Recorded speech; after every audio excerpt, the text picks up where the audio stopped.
Hello everyone, welcome to my channel. നമ്മൾ ഇന്ന് ആദ്യമായി ഡിസ്കസ് ചെയ്യാൻ പോകുന്നത് SI CSE പഠിക്കാൻ ഉള്ള ഒരു ഇലക്ടീവ് സബ്ജക്റ്റിന്റെ സിലബസ് ആണ്. ആൻഡ് സബ്ജക്റ്റിന്റെ പേര് ഡേറ്റ കംപ്രഷൻ ടെക്നിക്സ് ആൻഡ് അതിന്റെ കോഴ്സ് കോഡ് CST446. നിങ്ങൾക്ക് ഇവിടെ കാണാം, അത് ക്രെഡിറ്റ് ഉള്ള ഒരു സബ്ജക്റ്റ് ആണ്. 3 ക്രെഡിറ്റ് ഉണ്ട്. ബാക്കി നിങ്ങൾ ജസ്റ്റ് വായിച്ചു പോവുക. ഞാൻ സിലബസ് ഡിസ്ക്രിപ്ഷനിൽ കൊടുത്തേക്കാം. ഓക്കെ, നമ്മൾ ഇവിടെ നിന്ന് ഡിസ്കസ് ചെയ്യാം. Module 1 modelling and types of compression എന്നാണ്. സോ ഞാൻ ഇവിടെ പറയാൻ പോകുന്നത് ഇതിന്റെ കുറച്ച് ഇമ്പോർട്ടൻറ്റ് ക്വസ്റ്റ്യൻസ്, അതായത് റിപ്പീറ്റഡ് ആയിട്ട് ചോദിച്ചിരിക്കുന്ന കുറച്ച് ഇമ്പോർട്ടൻ്റ് ആയിട്ടുള്ള ക്വസ്റ്റ്യൻസ്, അതായത് ഡീറ്റെയിൽഡ് ആയിട്ടുള്ള കാര്യം നമ്മൾ മോഡ്യൂൾ ഡിസ്കസ് ചെയ്യാൻ പറയാം. ഒന്നെന്ന് വെച്ച് കഴിഞ്ഞാൽ കംപ്രഷൻ ടെക്നിക്സ് 2 ടൈപ്പ് ഉണ്ട്, ലോസി ആൻഡ് ലോസ്ലെസ് കംപ്രഷൻ എന്ന് പറഞ്ഞിട്ടുണ്ട്. അപ്പം ഇതിന്റെ രണ്ടും തമ്മിലുള്ള കമ്പാരിസൺ അത് നിങ്ങളൊന്ന് ജസ്റ്റ് പഠിച്ചു വെക്കുക. അടുത്തത് മെഷേഴ്സ് ഓഫ് പെർഫോമൻസ് ആണുള്ളത്. അപ്പം അതിന് distortion, self information and entropy, like അങ്ങനെ കുറച്ച് ടേംസ് ഉണ്ട്. അപ്പം അതൊക്കെ ജസ്റ്റ് ഒന്ന് പഠിച്ചു വെക്കുക. കാരണം എൻട്രോപ്പി, ഡിസ്റ്റോർഷൻ ഒക്കെ ചോദിച്ചിട്ടുണ്ട്. ഡിസ്റ്റോർഷൻ കഴിഞ്ഞ പ്രീവിയസ് എക്സാമിന് ചോദിച്ചിട്ടുണ്ട്, അതുപോലെ തന്നെ എൻട്രോപ്പി ചോദിച്ചിട്ടുണ്ട്. അപ്പം അതൊക്കെ ജസ്റ്റ് ഒന്ന് പഠിച്ചു വെക്കണം. പിന്നെ ഇവിടെ mathematical modelling for lossless and lossy compression. അപ്പം അവിടെ ഒക്ടോബർ 2023 ഒരു ക്വസ്റ്റ്യൻ ചോദിച്ചിട്ടുണ്ടായിരുന്നു. അതായത് explain mathematical model for lossy and lossless compression എന്ന് പറഞ്ഞൊരു ക്വസ്റ്റ്യൻ ചോദിച്ചിട്ടുണ്ടായിരുന്നു. അതുപോലെ തന്നെ അതിന്റെ ഓവർ പാർട്ടിൽ മാത്തമാറ്റിക്കൽ പ്രിലിമിനറീസ് എന്ന് പറഞ്ഞൊരു ക്വസ്റ്റ്യൻ ചോദിച്ചിട്ടുണ്ടായിരുന്നു. പിന്നെ പ്രോബബിലിറ്റി മോഡൽസിനെ പറ്റി ക്വസ്റ്റ്യൻ ആണെങ്കിൽ ഇപ്പം ഈ റീസെന്റ് ആയിട്ട് കഴിഞ്ഞ മെയ് 2024 എക്സാമില് പാർട്ട് ബിയില് 8 മാർക്കിന്റെ ക്വസ്റ്റ്യൻ ആയിട്ട് explain probability models for lossy compression എന്ന് പറഞ്ഞൊരു ക്വസ്റ്റ്യൻ ചോദിച്ചിട്ടുണ്ടായിരുന്നു. പിന്നെ അതിൽ തന്നെ discuss various measures of performance in data compression with examples എന്ന് പറഞ്ഞ ക്വസ്റ്റ്യൻ ചോദിച്ചിട്ടുണ്ടായിരുന്നു. പിന്നെ identify the mathematical preliminaries for lossless കംപ്രഷനിൽ അങ്ങനെ ക്വസ്റ്റ്യൻസ് ചോദിച്ചിട്ടുണ്ട്. അപ്പൊ ആ ഒരു പാർട്ട് ഇമ്പോർട്ടന്റ് ആണ്. അപ്പം അത് ജസ്റ്റ് സ്കിപ്പ് ചെയ്യാതെ നമുക്ക് പഠിക്കണം. സോ അത്രയുള്ള മോഡ്യൂൾ 1. അതായത് മോഡ്യൂൾ 1 കുറച്ച് ഇമ്പോർട്ടന്റ് ആണ്. അതായത് ആ പ്രോബബിലിറ്റി മോഡൽസ് ലൈക്ക് അത് ഇമ്പോർട്ടന്റ് ആണ്. അവിടെ കുറച്ച് ഇമ്പോർട്ടന്റ് തിയറിറ്റിക്കൽ ആയിട്ട് കുറെ കാര്യങ്ങൾ അവിടെ ഉണ്ട്. സോ അത് നമുക്ക് പഠിക്കണം. നെക്സ്റ്റ് നമുക്ക് മോഡ്യൂൾ 2 എന്തായാലും പോകാം. അവിടെയാണ് ബേസിക് കംപ്രഷൻ മെത്തേഡ്സ്. അവിടെ നമ്മൾ ഹഫ്മാൻ കോഡിങ് പഠിക്കും, RLE പഠിക്കും. അവിടെ ചോദിക്കാൻ ഒരു ക്വസ്റ്റ്യൻസ് എന്ന് പറഞ്ഞാൽ ഒക്ടോബർ 2023 എക്സാമില് അരിത്തമെറ്റിക് കോഡിങ്ങിന്റെയും ഹഫ്മാൻ കോഡിങ്ങിന്റെയും തമ്മിലുള്ള ഒരു അഡ്വാൻറ്റേജസ് ചോദിച്ചിട്ടുണ്ടായിരുന്നു. പിന്നെ ചോദിച്ചിട്ടുള്ളത് അതായത് നമ്മുടെ RLE ഉണ്ടല്ലോ, RLE ടെക്സ്റ്റ് കംപ്രഷൻ ഉണ്ടല്ലോ, അതിന്റെ ഫ്ലോ ചാർട്ട് വരയ്ക്കാൻ, അതായത് കംപ്രഷന്റെ ഫ്ലോ ചാർട്ട് വരയ്ക്കാൻ ചോദിക്കും. അത് നമുക്കൊരു ടെക്സ്റ്റിന്റെ ഡേറ്റ നമുക്ക് തരും. അത് വെച്ച് നമ്മൾ ആ ഒരു RLE ടെക്സ്റ്റ് കംപ്രഷൻ നമ്മൾ ഒരു ഫ്ലോ ചാർട്ടിൽ നമ്മൾ റെപ്രസെന്റ് ചെയ്യാൻ ചോദിക്കും. ആ ഒരു ക്വസ്റ്റ്യൻ നമുക്ക് 10 മാർക്കിനായിരിക്കും നമുക്ക് ചോദിക്കുന്നത്. സോ അത് വളരെ ഇമ്പോർട്ടന്റ് ആയിട്ടുള്ള ക്വസ്റ്റ്യൻ. അത് ഒക്ടോബർ 2023 എക്സാമിന് ചോദിച്ചിട്ടുണ്ട്. അത് ചോദിച്ചിട്ടുള്ള ഒരു ക്വസ്റ്റ്യൻ ആണ്. അപ്പോൾ പിന്നെ പ്രിഫിക്സ് കോഡ്, അതിന്റെ ക്വസ്റ്റ്യൻ ചോദിച്ചിട്ടുണ്ട്. അതായത് എന്താണ് പ്രിഫിക്സ് കോഡ് എന്നുള്ള രീതിയിലുള്ള ക്വസ്റ്റ്യൻ ചോദിച്ചിട്ടുണ്ട്. പിന്നെ ഹഫ്മാൻ ട്രീ വരയ്ക്കാൻ ചോദിക്കും. അതായത് പ്രോബബിലിറ്റീസ് നമുക്ക് വരും. അപ്പൊ ആ പ്രോബബിലിറ്റീസ് വെച്ച് നമുക്ക് ഹഫ്മാൻ ട്രീ വരയ്ക്കാൻ ചോദിക്കും. പിന്നെ അരിത്തമെറ്റിക് കോഡിങ്, അങ്ങനെയുള്ള ക്വസ്റ്റ്യൻസ്. ഇതൊക്കെയാണ് നമുക്ക് മോഡ്യൂൾ 2 ഇമ്പോർട്ടന്റ് എന്ന് പറയുന്നത്. അതായത് നിങ്ങൾ നോക്കിക്കഴിഞ്ഞു കഴിഞ്ഞാൽ ആ മോഡ്യൂൾ 2 ഏകദേശം ഓൾമോസ്റ്റ് അല്ല എല്ലാ ടോപ്പിക്സും ഇമ്പോർട്ടന്റ് ആയിട്ടുള്ള ടോപ്പിക്സ് ആണ്. ഓക്കെ, നമുക്കിനി മോഡ്യൂൾ 3 നമുക്ക് പോകാം. Module 3 text and image compression. അപ്പം മോഡ്യൂൾ 3 ചോദിച്ചിട്ടുള്ള റിപ്പറ്റേറ്റീവ് ആയിട്ടുള്ള ചോദിച്ചിട്ടുള്ള ഇമ്പോർട്ടന്റ് ക്വസ്റ്റ്യൻസ് എന്ന് വെച്ച് കഴിഞ്ഞാൽ ഇവിടെ ഡിക്ഷണറി ബേസ്ഡ് കോഡിംഗ് എന്ന് പറഞ്ഞാൽ LZ7778, LZ78, അപ്പം ഇതിന്റെയൊക്കെ ഒരു കമ്പാരിസൺ ചോദിക്കാറുണ്ട്. അപ്പം ഇതുവരെയായിട്ടും ചോദിച്ചിട്ടുള്ള compare LZ77 and LZ78 dictionary coding techniques എന്ന് പറഞ്ഞൊരു ക്വസ്റ്റ്യൻ ചോദിച്ചിട്ടുണ്ട്. അത് 3 മാർക്കിന്റെ ക്വസ്റ്റ്യൻ ആയിരിക്കും. അപ്പം ആ ഒരു ക്വസ്റ്റ്യൻ ചോദിച്ചിട്ടുണ്ട്. പിന്നെ അതുപോലെ തന്നെ ഈ ഇതിന്റെയൊക്കെ എൻകോഡും ഡീകോഡും ചെയ്യാൻ ചോദിച്ചിട്ടുണ്ട്. അതായത് എലിസിഡ് 7 മാത്രമായിട്ട് തന്നെ എൻകോഡും ഡീകോഡും ചെയ്യാൻ ചോദിച്ചിട്ടുണ്ട്. അതുപോലെ തന്നെ എലിസിഡ് 7 എൻകോഡും ഡീകോഡ് ചെയ്യാൻ ചോദിച്ചിട്ടുണ്ട്. എലിസിഡ് W എൻകോഡും ഡീകോഡ് ചെയ്യാൻ ചോദിച്ചിട്ടുണ്ട്. ഇതൊക്കെ പാർട്ട് ബിയിലായിരിക്കും ചോദിക്കുന്നത്. അപ്പം ഇതൊക്കെ ഇങ്ങനെയുള്ള ക്വസ്റ്റ്യൻസ് ചോദിച്ചിട്ടുണ്ട്.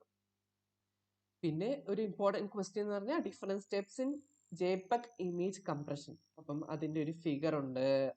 ആ ഫിഗർ വെച്ച് അത് കുറച്ച് ആ ഒരു സ്റ്റെപ്സ് ഉണ്ട്, ലൈക്ക് അത് എക്സ്പ്ലെയിൻ ചെയ്യണം. അപ്പം അതൊരു ഇമ്പോർട്ടൻ്റ് ആയിട്ടുള്ള ഒരു ക്വസ്റ്റ്യൻ ആണ്. JPEG ഇമേജ് കംപ്രഷൻ കഴിഞ്ഞ എക്സാമിന് ചോദിച്ചിട്ടുണ്ടായിരുന്നു. അപ്പം ഇതാണ് മോഡ്യൂൾ 3. നെക്സ്റ്റ് മോഡ്യൂൾ 4, അതായത് വീഡിയോ കംപ്രഷൻ ആണ്. അതായത് നമ്മൾ നോക്കുമ്പോൾ മോഡ്യൂൾ 3 എന്ന് പറഞ്ഞാൽ ടെക്സ്റ്റ് ആൻഡ് ഇമേജ് കംപ്രഷൻ ആണെങ്കിൽ മോഡ്യൂൾ 4 വീഡിയോ കംപ്രഷൻ ആയിരിക്കും. അതുപോലെ തന്നെ മോഡ്യൂൾ 5 ഓഡിയോ കംപ്രഷൻ ആയിരിക്കും. അപ്പം മോഡ്യൂൾ 4ന്റെ നോക്കാം. മോഡ്യൂൾ 4ൽ ഏറ്റവും റെപ്പിറ്റേറ്റീവ് ആയിട്ടുള്ള ചോദിച്ചിട്ടുള്ള question applications of MPEG 4. Applications of MPEG 4 അതിന്റെ ക്വസ്റ്റ്യൻ റിപ്പറ്റേറ്റീവ് ആയിട്ട് ചോദിച്ചിട്ടുണ്ട്. സോ ആ ക്വസ്റ്റ്യൻ പഠിക്കാതെ പോകരുത് കേട്ടോ. അതുപോലെ തന്നെ ഈ MPEG 1, ഈ MPEG സ്റ്റാൻഡേർഡ്സ് ഉണ്ടല്ലോ, ഈ MPEG 1, MPEG 4, അപ്പം ഇതൊക്കെ പഠിക്കണം കേട്ടോ. അപ്പം ഈ MPEG 1, MPEG 2, MPEG 4 ഇതൊക്കെ പഠിക്കണം. കാരണം ആ ഒരു ക്വസ്റ്റ്യൻ ചിലപ്പം MPEG 1 എക്സ്പ്ലെയിൻ ചെയ്യാൻ ചോദിക്കും, ചിലപ്പം MPEG 4 എക്സ്പ്ലെയിൻ ചെയ്യാൻ ചോദിക്കും. ചിലപ്പം നമ്മൾ അത് പഠിക്കുമ്പം അതിനകത്തുള്ള ചില ക്വസ്റ്റ്യൻസ് കാണുമല്ലോ, സബ് ആയിട്ടുള്ള ക്വസ്റ്റ്യൻസ്, ചിലപ്പം അത് മാത്രമായിട്ട് ചോദിക്കും. അപ്പം അത് രണ്ടും പഠിക്കണം കേട്ടോ. അതിൽ നിന്ന് ചോദിക്കും. പിന്നെ ഈ ഒരു മോഷൻ കോമ്പൻസേഷൻ എന്ന് പറഞ്ഞ ക്വസ്റ്റ്യൻ ഉണ്ടല്ലോ, അപ്പം അത് ചോദിച്ചിട്ടുള്ള ഒരു ക്വസ്റ്റ്യൻ ആണ് കേട്ടോ. അപ്പം അത് പഠിക്കണം. പിന്നെ ഇത് കണക്ക് ജൂൺ 2023 ഇത് കണക്ക് outline the layers of MPEG 1 video stream. ഞാൻ പറഞ്ഞല്ലോ, അത് കണക്ക് MPEG 1 വരുന്ന ഒരു ക്വസ്റ്റ്യൻ ആണ്. പിന്നെ CRT മോണിറ്റേഴ്സ്, അതൊക്കെ ഇവിടെ വരും. Video compression, analogue video, digital video, like അവിടെ വരുന്ന ക്വസ്റ്റ്യൻസ് ആണ്. അപ്പം അവിടെ വരുന്ന ക്വസ്റ്റ്യൻസ് ചോദിച്ചിട്ടുണ്ട്. അപ്പം മെയിൻ ഇമ്പോർട്ടൻ്റ് ആയിട്ട് MPEG 1 MPEG 4 പഠിക്കാതെ പോകരുത് കേട്ടോ. അതായത് സ്റ്റാൻഡേർഡ്സ്, MPEG സ്റ്റാൻഡേർഡ്സ് പഠിക്കാതെ പോകരുത്. പിന്നെ ലാസ്റ്റ് മോഡ്യൂൾ 5 ഓഡിയോ കംപ്രഷൻ. അപ്പം ഓഡിയോ കംപ്രഷന്റെ റെപ്പിറ്റേറ്റീവ് ആയിട്ടുള്ള questions. Differentiate spectral and temporal masking. ആ ഒരു ക്വസ്റ്റ്യൻ നോക്കാതെ പോകരുത്. ആ ക്വസ്റ്റ്യൻ നോക്കണം. അത് May 24 7 മാർക്കിന് ചോദിച്ചിട്ടുള്ള ക്വസ്റ്റ്യൻ ആണ്. അതുപോലെ തന്നെ October 23 3 മാർക്കിന് ചോദിച്ചിട്ടുണ്ട് ആ ഒരു ക്വസ്റ്റ്യൻ. അതപ്പം differentiate spectral and temporal masking നിങ്ങൾ പഠിക്കാതെ. പിന്നെ ഈ ലെയർ 1 ലെയർ 2, അതായത് ലെയർ 1 ലെയർ 2, അപ്പം ആ ഒരു ക്വസ്റ്റ്യൻ May 24 ഇപ്പം കഴിഞ്ഞ എക്സാമിന് ചോദിച്ചിട്ടുണ്ട്. അതായത് discuss the format of compressed data in layer 1 and layer 2 എന്ന് പറഞ്ഞൊരു ക്വസ്റ്റ്യൻ ചോദിച്ചിട്ടുണ്ട്. അപ്പൊ അത് പഠിക്കണം കേട്ടോ. അതായത് നിങ്ങൾ ഈ ഒരു audio compression layer 1 coding, layer 2 coding, layer 3 coding ഇത് പഠിച്ചിട്ട് പോകണം. കാരണം ചിലപ്പോൾ ലെയർ 1ഉം ലെയർ 2 മാത്രമായിട്ട് ചോദിക്കും. ചിലപ്പം ഒരു എക്സാമിന് ഇത് കണക്ക് ലെയർ 3ന്റെ അഡ്വാൻറ്റേജ്, അതായത് ലെയർ 1നെയും ലെയർ 2വിനേക്കാളും ലെയർ 3ന്റെ അഡ്വാൻറ്റേജ് എന്ന് പറഞ്ഞൊരു ക്വസ്റ്റ്യൻ പാർട്ട് ബിയിൽ ചോദിച്ചിട്ടുണ്ടായിരുന്നു. അപ്പം ഈ ഒരു പാർട്ട് പഠിച്ചിട്ട് പോകും. അതുപോലെ തന്നെ ഇപ്പം മോഡ്യൂൾ 5 തന്നെ ഇവിടെ കുറെ ടേംസ് ഉണ്ടല്ലോ, നമുക്ക് കുറച്ച് ടേംസ് കാണുമല്ലോ. അപ്പം ആ ടേംസ്, അതായത് ഇപ്പം ഒരു 4 or 5 ടേംസ് തരും. ആ ഒരു 8 മാർക്കിന്റെ ക്വസ്റ്റിന് 5 ടേംസ് ഇപ്പം ഡിഫൈൻ ചെയ്യാൻ ഉള്ള ക്വസ്റ്റ്യൻസ് തരും. ഇപ്പം ഫോർ എക്സാമ്പിൾ അതിലിപ്പം ഹിയറിംഗ് ത്രെഷോൾഡ് എന്ന് പറഞ്ഞ ഒരു ടേം ഉണ്ട്.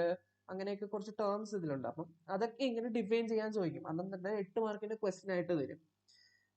അത് മോഡ്യൂൾ 5ന്റെ കേസ് അല്ല, അതിപ്പോ മോഡ്യൂൾ 1നാണെങ്കിലും അങ്ങനെ ചോദിക്കാൻ ചാൻസ് ഉണ്ട്. കാരണം മോഡ്യൂൾ 1 നമുക്ക് ഡിസ്റ്റോർഷൻ, എൻട്രോപ്പി അങ്ങനെ കുറച്ച് ടേംസ് ഉണ്ടല്ലോ, ലൈക്ക് അതൊക്കെ നമുക്ക് ചോദിക്കും. അങ്ങനെ ടേംസ് ഡിഫൈൻ ചെയ്യാൻ ചോദിച്ചിട്ട് അവരൊരു 6 മാർക്കിനോ 8 മാർക്കിനോ ഒക്കെ ചോദിക്കും പാർട്ട് ബിയിൽ കേട്ടോ. അപ്പം ഇതാണ് മോഡ്യൂൾ 5. അപ്പം മോഡ്യൂൾ 1 ഇതാണ്. അപ്പൊ ലോസ്ലെസ് കംപ്രഷന്റെ ആ ഒരു കമ്പാരിസൺ പഠിക്കണം. പിന്നെ മെഷേഴ്സ് ഓഫ് പെർഫോമൻസ്, അപ്പൊ അതിൽ കുറച്ച് ടേംസ്, ഡിസ്റ്റോർഷൻ, കംപ്രഷൻ റേഷ്യോ, പിന്നെ എൻട്രോപ്പി. അപ്പം ഇതൊക്കെ ഉണ്ടല്ലോ, അതൊക്കെ പഠിച്ചു വെക്കണം. ചിലപ്പം what are the measures of performance എന്ന് പറഞ്ഞ ഒറ്റ ക്വസ്റ്റ്യൻ ചോദിക്കും. ചിലപ്പം അതിൽ ഓരോരോ ടേംസ് ഡിഫൈൻ ചെയ്യാനായിട്ട് ചോദിക്കും. ഓക്കെ, അപ്പൊ അത് പഠിച്ചു വെക്കണം. പിന്നെ മോഡലിംഗ് ആൻഡ് കോഡിംഗ് ചോദിക്കാം. പിന്നെ mathematic model for lossless and lossy compression അത് ചോദിച്ചു. പിന്നെ physical model and probability model, ആ ക്വസ്റ്റ്യൻ നമ്മൾ ചോദിച്ചിട്ടുള്ള ക്വസ്റ്റ്യൻസ് ആണ്. പിന്നെ മോഡ്യൂൾ 2 ഇത് കണക്ക് Huffman coding, arithmetic coding, RLE text കംപ്രഷന്റെ ആ ഫ്ലോ ചാർട്ട് വരയ്ക്കും. അത് ഒരു ടെക്സ്റ്റ് നമുക്ക് തരും. അത് വെച്ച് നമ്മൾ കംപ്രസ് ചെയ്ത് അതിന്റെ ഒരു ഫ്ലോ ചാർട്ട് വരയ്ക്കാൻ ചോദിക്കും. പിന്നെ ഹഫ്മാൻ കോഡിങ്ങിന്റെ ഒരു അത് വരയ്ക്കാൻ ചോദിക്കും. ഹഫ്മാൻ ട്രീ വരയ്ക്കാൻ ചോദിക്കും. പിന്നെ പ്രിഫിക്സ് കോഡിന്റെ എന്തെങ്കിലും ഒരു 3 മാർക്കിന്റെ ക്വസ്റ്റ്യൻ ചോദിക്കും. ഓക്കെ, പിന്നെ അരിത്തമെറ്റിക് കോഡിങ്ങിന്റെ ഹഫ്മാൻ കോഡിങ്ങിന്റെയും തമ്മിലുള്ള ഒരു അഡ്വാൻറ്റേജ് ഒക്കെ ചോദിക്കും. പിന്നെ മോഡ്യൂൾ 3 ഇത് തന്നെ എലിസഡ് 7778 എലിസഡ് W അതിന്റെ ഒരു കമ്പാരിസൺ ചോദിക്കും. അത് മാത്രമല്ല ഷുവർ ആയിട്ട് പാർട്ട് ബിയിൽ ചോദിക്കാനുള്ള ക്വസ്റ്റ്യൻ ആണ്. ഒന്നീ എലിസഡ് 7778 അല്ലെങ്കിൽ എലിസഡ് W, ഇതിൽ ഏതെങ്കിലും ഒന്ന് അല്ലെങ്കിൽ രണ്ടോ ഇത് കണക്ക് പാർട്ട് ബിയിൽ ചോദിക്കും. അതായത് എൻകോഡിങ് ഡീകോഡിങ് ചോദിച്ചിരിക്കും. ഓക്കെ, അത് മസ്റ്റ് ആയിട്ടും ചോദിച്ചിരിക്കും.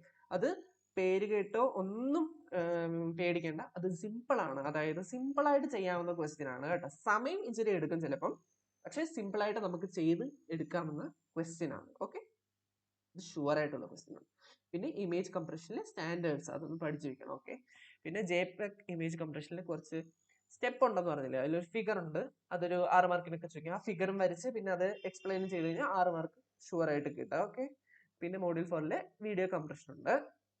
അത് ഈ MPEG സ്റ്റാൻഡേർഡ്സ് ഉണ്ടല്ലോ, ഇത് രണ്ടും പഠിക്കണം. പിന്നെ മോഷൻ കോമ്പൻസേഷൻ ഇത് പഠിച്ചു വെക്കണം. പിന്നെ മോഡ്യൂൾ 5 ഓഡിയോ കംപ്രഷൻ, അതിലും ഇത് കണക്ക് MPEG ഓഡിയോ കംപ്രഷനിലെ layer 1 coding, layer 2 coding, layer 3 coding, ഇത് 3 പഠിക്കണം. അതുകൊണ്ട് തന്നെ ബാക്കിയും എല്ലാം പഠിച്ചു വെക്കണം. ഓക്കെ കേട്ടോ. പിന്നെ ടെക്സ്റ്റ് ബുക്ക് ഇതാണ് നമ്മുടെ കയ്യിലുള്ളത്. ഇതാണ് നമുക്ക് സജസ്റ്റ് ചെയ്തിരിക്കുന്ന ടെക്സ്റ്റ് ബുക്ക്. ഞാൻ പറ്റുമെങ്കിൽ ഈ ഒരു ടെക്സ്റ്റ് ബുക്ക്, ഇതിൽ ഏതെങ്കിലും ഒരു ടെക്സ്റ്റ് ബുക്ക് ഞാൻ നമ്മുടെ ഡിസ്ക്രിപ്ഷനിലോ എങ്ങനെയെങ്കിലും ഞാൻ അത് ആഡ് ചെയ്തേക്കാം. നമ്മുടെ ഡ്രൈവിലോ ഏതെങ്കിലും ലിങ്കിൽ ഞാൻ ആഡ് ചെയ്തേക്കാം കേട്ടോ. പിന്നെ നമ്മുടെ പ്രീവിയസ് ഇയർ ക്വസ്റ്റ്യൻസ് ഞാൻ നമ്മുടെ എക്സാം ഒക്കെ ആവാറാകുമ്പം ഞാനത് ആഡ് ചെയ്യും. അതുപോലെ തന്നെ എല്ലാവരും ഈ നമ്മുടെ സിലബസിൽ കൊടുത്തിരിക്കുന്ന കോഴ്സ് ലെവൽ അസസ്മെന്റ് ക്വസ്റ്റ്യൻസും അതുപോലെ തന്നെ മോഡൽ ക്വസ്റ്റ്യൻ പേപ്പർ ഉള്ളത് അത് നോക്കിയിരിക്കണം കേട്ടോ. കാരണം ഈ ഒരു മോഡലിലുള്ള ക്വസ്റ്റ്യൻസ് ഒക്കെ തന്നെയായിരിക്കും റിപ്പീറ്റ് ചെയ്ത് വരുന്നത്. ഓക്കെ, ഫോർ എക്സാമ്പിൾ നമ്മുടെ കോഴ്സ് ഔട്ട്കം 2 ഉണ്ടല്ലോ, ഇതിൽ ഈ ഹഫ്മാൻ ട്രീ വരയ്ക്കാനുള്ള ക്വസ്റ്റ്യൻ കണ്ടോ, ഇതേ മോഡൽ ക്വസ്റ്റ്യൻസ് ഒക്കെ തന്നെയാണ് ചോദിക്കുന്നത് കേട്ടോ. അപ്പം അത് നോക്കിയിരിക്കണം കേട്ടോ. അത് പിന്നെ മോഡൽ ക്വസ്റ്റ്യൻ പേപ്പറും നമ്മൾ നോക്കിയിരിക്കണം, അതൊന്ന് സോൾവ് ചെയ്യാനും ശ്രമിക്കണം. നമ്മുടെ എക്സാം ആവുന്ന സമയം ആവുമ്പോഴത്തേക്ക് ഞാൻ ഈ ക്വസ്റ്റ്യൻ പേപ്പേഴ്സ് സോൾവ് ചെയ്ത് ഞാൻ നമ്മുടെ ചാനലിലേക്ക് പോസ്റ്റ് ചെയ്യാം. പിന്നെ ഞാൻ പറയാൻ മറന്നുപോയി, ഞാൻ പറഞ്ഞു നമ്മുടെ മോഡ്യൂൾ 3 ഇത് കണക്ക് പാർട്ട് ബിയിലെ എന്തായാലും നമ്മുടെ എലിസഡ് 77 എലിസഡ് 78 എലിസഡ് W ഒരു എൻകോഡിങ്ങും ഡീകോഡിങ്ങും അല്ലെങ്കിൽ ഏതെങ്കിലും രണ്ടെണ്ണത്തിൻ്റെയെങ്കിലും ക്വസ്റ്റ്യൻ ഷുവർ ആയിട്ട് കാണും. പക്ഷേ ഒക്ടോബർ 2023 പാർട്ട് ബിയിലെ ക്വസ്റ്റ്യൻ പേപ്പറിൽ നോക്കിക്കഴിഞ്ഞാൽ അതിൽ ഒരു ക്വസ്റ്റ്യൻ മാത്രമേ ഉള്ളായിരുന്നു ഇത് കണക്ക് പ്രൂവ് ചെയ്യാൻ. അതായത് എലിസഡ് 78 എലിസഡ് 77 തമ്മിലുള്ള ഒരു ഡിഫറൻസ് എക്സാമ്പിൾ വെച്ച് ആൻസർ എഴുതാൻ. ബാക്കി വേറെ തിയറി ക്വസ്റ്റ്യൻസ് ആയിരുന്നു ഉള്ളത്. സോ അതുകൊണ്ട് എപ്പോഴും നമ്മൾ വിചാരിക്കരുത് അതായത് ഈ എൻകോഡിങ്ങും ഡീകോഡിങ്ങിലെ ക്വസ്റ്റ്യൻസ് കാണുമെന്ന്. കാരണം അതിൽ നിന്നുള്ള തിയറി ക്വസ്റ്റ്യൻസും ചോദിക്കാനുള്ള ചാൻസ് ഉണ്ട്. അത് നിങ്ങളൊന്ന് നോട്ട് ചെയ്ത് വെക്കണം. ഓക്കെ, സോ ഇത്രയേ ഉള്ളൂ നമുക്ക് ഇന്നത്തെ ലെക്ചർ എന്ന് വെച്ച് കഴിഞ്ഞാൽ. സിലബസ് ആണ് നമ്മൾ ഡിസ്കസ് ചെയ്തത്. സോ നമുക്ക് നെക്സ്റ്റ് അടുത്തൊരു വീഡിയോ ആയിട്ട് വരാം. So thank you.